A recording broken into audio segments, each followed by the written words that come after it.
ಇನ್ನು ಅಸಹಜ ಲೈಂಗಿಕ ದೌರ್ಜನ್ಯ ಪ್ರಕರಣ ಸಂಬಂಧಪಟ್ಟ ಹಾಗೆ ಸೂರಜ್ ರೇವಣ್ಣಗೆ ಸಂಕಷ್ಟ ಮುಂದುವರಿತಾ ಇದೆ. ನ್ಯಾಯಾಂಗ ಬಂಧನದಲ್ಲಿದ್ದಂತ ಅವರನ್ನ ಸಿಐಡಿ ಕಸ್ಟಡಿಗೆ ಪಡೆದು ಸದ್ಯ ವಿಚಾರಣೆಯನ್ನ ಮುಂದುವರಿಸ್ತಾ ಇದ್ದಾರೆ. ಇಂಚಿಂಚು ಮಾಹಿತಿಯನ್ನ ಕಲೆ ಹಾಕಿ ತನಿಖೆಗೆ ಇಳಿದಿದೆ ಸಿಐಡಿ ಟೀಮ್. ಹಾಗಾದ್ರೆ ಇದಕ್ಕೆ ಸಂಬಂಧಪಟ್ಟಾಗಿನ ತನಿಖೆ ಎಲ್ಲಿ ತನಕ ಬಂತು ಬನ್ನಿ ರಿಪೋರ್ಟ್ ಅಲ್ಲಿ ನೋಡ್ಕೊಂಬೋಣ.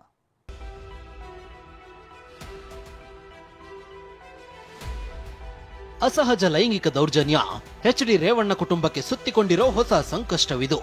ಎರಡನೇ ಪುತ್ರ ಪ್ರಜ್ವಲ್ ಅತ್ಯಾಚಾರ ಕೇಸಲ್ಲಿ ಸಿಲುಕಿ ವಿಲವಿಲ ಒದ್ದಾಡ್ತಿದ್ರೆ ಇತ್ತ ಮೊದಲ ಮಗ ಕೂಡ ಪೊಲೀಸರ ಅತಿಥಿಯಾಗಿದ್ದಾರೆ.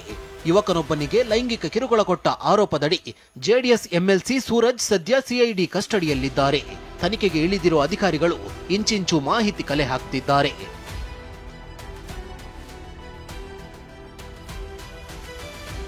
ಎಂಎಲ್ಸಿ ಸೂರಜ್ ರೇವಣ್ಣಗೆ ಇಂದು ಮೆಡಿಕಲ್ ಟೆಸ್ಟ್. ಸೂರಜ್ ರೇವಣ್ಣ ವಿರುದ್ಧ ದಾಖಲಾಗಿರೋದು ಸೆಕ್ಷನ್ 377 ಕೇಸ್.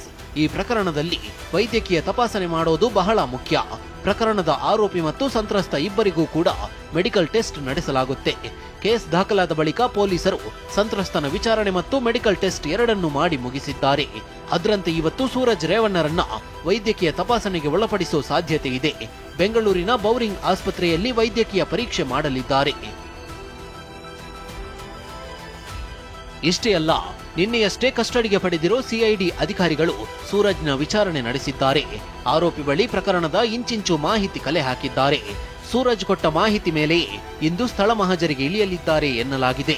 ಲೈಂಗಿಕ ದೌರ್ಜನ್ಯ ಎಸಗಿದ್ದಾರೆ ಎನ್ನಲಾದ ಗನ್ನಿಕಡ ಫಾರ್ಮ್ ಹೌಸ್ನಲ್ಲಿ ಇಂದು ಮಹಜರು ನಡೆಸಲಾಗುತ್ತೆ.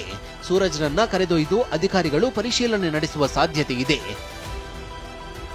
ನ್ಯಾಯಾಂಗ ಬಂಧನದಿಂದ ಕಸ್ಟಡಿಗೆ ಪಡೆದ ಸಿಐಡಿ 377 ಕಾಯ್ದೆಯಡಿ ಕೇಸ್ ದಾಖಲಾದ ಬಳಿಕ ಸೂರಜ್ನನ್ನ ಹಾಸನದ ಪೊಲೀಸರು ಅರೆಸ್ಟ್ ಮಾಡಿದ್ರು. ನ್ಯಾಯಾಲಯ ಮುಂದೆಯೂ ಹಾಜರುಪಡಿಸಿದ್ರು. ವಿಚಾರಣೆ ನಡೆಸಿದ್ದ ಕೋರ್ಟ್ ಸೂರಜ್ಗೆ ನ್ಯಾಯಾಂಗ ಬಂಧನ ವಿಧಿಸಿತ್ತು.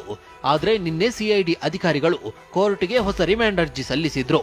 ತನಿಖೆಯ ದೃಷ್ಟಿಯಿಂದ ಸೂರಜ್ನನ್ನ ಕಸ್ಟಡಿಗೆ ಕೊಡುವಂತೆ ಮನವಿ ಮಾಡಿದ್ರು.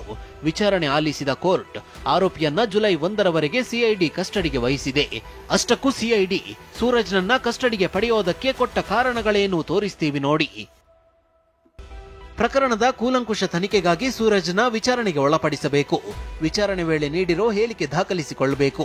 ಕೃತ್ಯ ಎಸಗಿದ್ದಾರೆ ಎನ್ನಲಾದ ಸ್ಥಳವನ್ನ ಆರೋಪಿ ಗುರುತಿಸಬೇಕು. ಬಳಿಕ ಪಂಚನಾಮೆ ಮಾಡಬೇಕು. ಇನ್ನು ಈ ಪ್ರಕರಣ ನಡೆದ ಸ್ಥಳ ಹಾಸನ ಜಿಲ್ಲೆಯ ವ್ಯಾಪ್ತಿಗೆ ಒಳಪಡುತ್ತೆ. ಹೀಗಾಗಿ ಆರೋಪಿಯನ್ನ ಹಾಸನಕ್ಕೆ ಕರೆದೊಯ್ದು ಸ್ಥಳ ಮಹಜರು ಮಾಡಬೇಕು. ಸೂರಜ್ ಕೊಟ್ಟಿರೋ ಹೇಳಿಕೆ ಆಧಾರದ ಮೇಲೆ ಮತ್ತೊಬ್ಬ ಆರೋಪಿಯಾಗಿರೋ ಶಿವಕುಮಾರ್ನನ್ನ ಪತ್ತೆ ಹಚ್ಚಬೇಕಿದೆ. ಇಷ್ಟೇ ಅಲ್ಲದೆ ಆರೋಪಿಗಳ ಮೊಬೈಲ್ ಫೋನ್ ಹಾಗೂ ಸಿಸಿಟಿವಿ ಸಂಗ್ರಹಿಸಿ ಕೃತ್ಯವೆಸಗಿದ ವಾಹನಗಳನ್ನ ಜಪ್ತಿ ಮಾಡಬೇಕು. ಆರೋಪಿಗಳು ಕೃತ್ಯ ಎಸಗಿದ್ದಾಗ ಧರಿಸಿದ್ದ ಬಟ್ಟೆಗಳನ್ನ ತಜ್ಞರ ನೇತೃತ್ವದಲ್ಲಿ ಪರೀಕ್ಷೆಗೆ ಒಳಪಡಿಸಬೇಕು. ಇನ್ನು ದೂರುದಾರನಿಗೆ ಬೆದರಿಕೆ ಹಾಕಿದ್ದಾರೆ ಎನ್ನಲಾದ ಜಾಗದಲ್ಲಿ ಪಂಚನಾಮೆ ಮಾಡಿ ಸಾಕ್ಷಿ ಹೇಳಿಕೆ ಪಡೆಯಬೇಕು.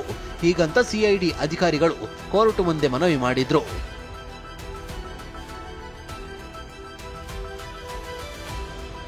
ಫ್ಲೆಕ್ಸ್ಗಳಲ್ಲಿ ಮಾಜಿ ಸಚಿವ ಎಚ್.ಡಿ. ರೇವಣ್ಣ ಫೋಟೋ ಮಾಯ. ಈ ಪೋಸ್ಟರ್ಗಳನ್ನೊಮ್ಮೆ ನೋಡಿ. ಇವು ಮಂಡ್ಯ ನಗರ ಸೇರಿದಂತೆ ಜಿಲ್ಲೆಯ ಹಲವೆಡೆ ಹಾಕಿರೋ ಫ್ಲೆಕ್ಸ್ಗಳು. ಎಚ್.ಡಿ. ಕುಮಾರಸ್ವಾಮಿ ಕೇಂದ್ರ ಸಚಿವರಾಗಿದ್ದಕ್ಕೆ ಅಭಿನಂದನೆ ಸಲ್ಲಿಸಿರೋ ಪೋಸ್ಟರ್ಗಳಿವು. ಅಸಲಿಗೆ ವಿಷಯ ಇದಲ್ಲ. ಇಡೀ ಫ್ಲೆಕ್ಸ್ಗಳಲ್ಲಿ ಯಾವೊಂದರಲ್ಲೂ ಮಾಜಿ ಸಚಿವ ಎಚ್.ಡಿ. ರೇವಣ್ಣ ಫೋಟೋ ನೋಡೋದಕ್ಕೆ ಸಿಗೋದಿಲ್ಲ. ಬಿಎಸ್ವೈ, ವಿಜಯೇಂದ್ರ, ಅಶೋಕ್ ಅಷ್ಟೇ ಯಾಕೆ, ಸುಮಲತಾ, ಎಚ್. ವಿಶ್ವನಾಥ್ ಫೋಟೋಗಳನ್ನ ಫ್ಲೆಕ್ಸ್ನಲ್ಲಿ ಹಾಕಿದ್ದಾರೆ. ಆದ್ರೆ ಈ ಹಿಂದೆ ಪ್ರತಿ ಪೋಸ್ಟರ್ಗಳಲ್ಲಿ ಕಾಣಿಸಿಕೊಳ್ತಿದ್ದ ರೇವಣ್ಣಗೆ ಮಾತ್ರ ಇಲ್ಲಿ ಕೋಕ್ ಕೊಡಲಾಗಿದೆ.